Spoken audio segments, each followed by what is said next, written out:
Okay, well, welcome back to our closing session of the day. Before we go into the roundtable discussion and then break for a little bit before we have our dinner and awards banquet. So before we get started, everybody grab your response cards and we'll go ahead and ask you a couple of questions. 80. Lucky 80, according to Laura Fusselman, is the right channel to be on for big events. What area do you think our software can improve the most? And how come it's not advancing? It sticks. There we go. User interface, reporting functionality, student registration options, works outside of PowerPoint. No need to improve. Okay. Go ahead and place your votes while I find out if there's one more. There's another.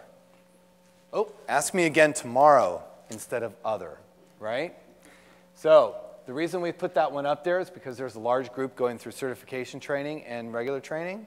And so if you still feel like you're not ready to answer this question, we will throw this slide up again tomorrow at some point and ask you this question again. So go ahead. We'll go ahead and this thing is really not working too well. There we go. And we'll go ahead and close polling. And there we go. What area do you think our software can improve the most? Student registration options, user interface. Ask me again tomorrow. Okay, so we'll want to make note and throw the slide up again tomorrow. Thank you for that feedback. What is your favorite aspect of the response card?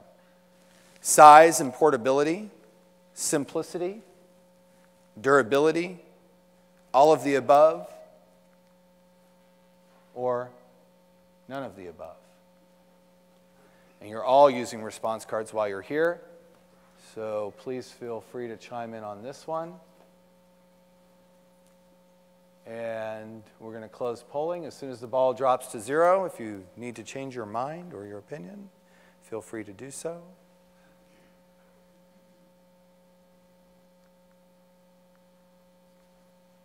And there we go.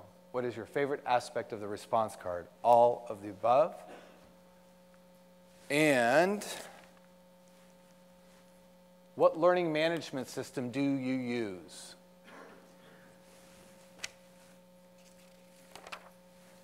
After this, we just have one more question for you.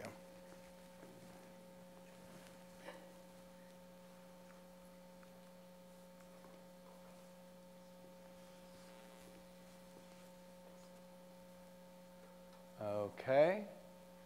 Polling is closed and WebCT. Okay. Interesting. What reports do you most like to use? Demographic reports, individual participant results, standard reports, WebCT or Blackboard gradebook, or the ever so popular other.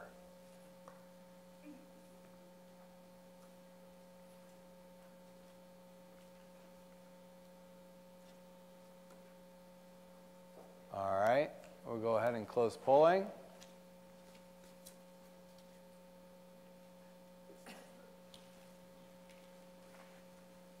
Individual participant results.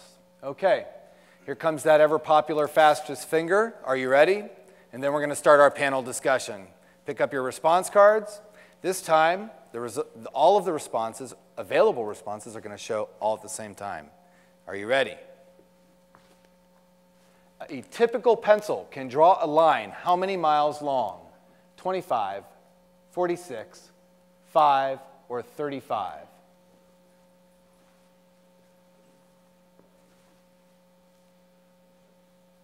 Okay, here we go. 5, 4, 3, 2, 1. Polling's closed, and the answer is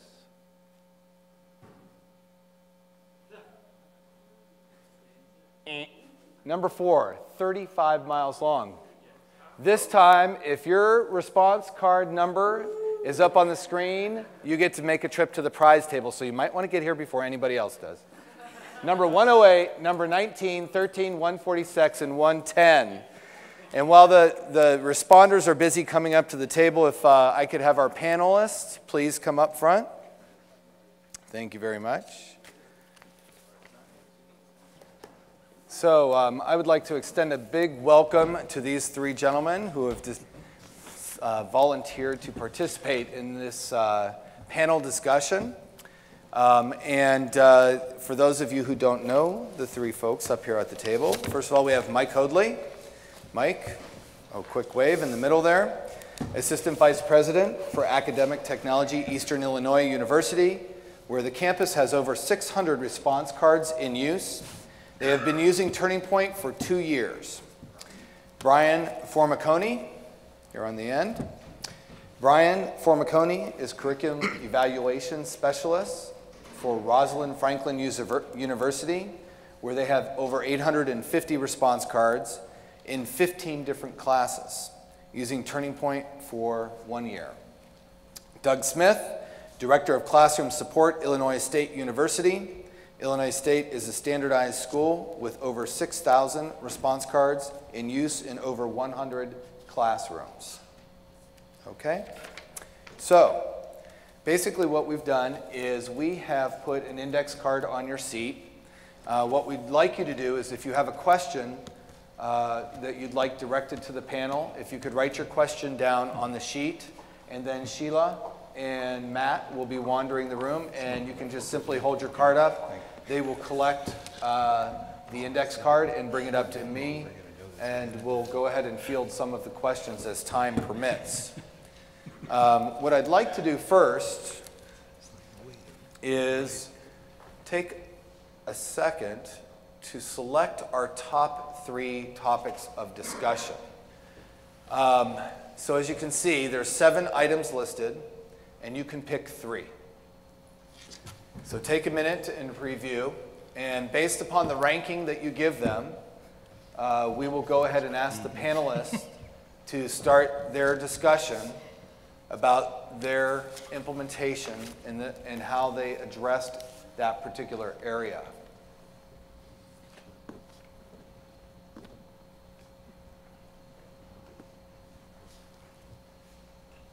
All right, we're looking for just a few more.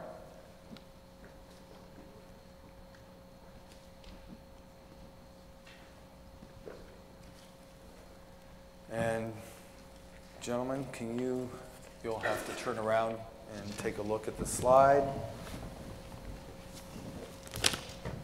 Okay, so it looks like the first topic of discussion would be training of faculty, then faculty buy-in strategies, and then testing of systems. So I would just like to turn it over to the panel and have each of you talk about first, training of faculty in relationship to your implementation. Yes,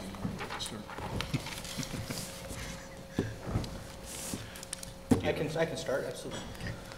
At Rosalind Franklin, what we did was the curriculum office headed all faculty development, both technological and pedagogical, in relation to TurningPoint. So what we did was we designed 2 classes, a beginner class and an advanced class.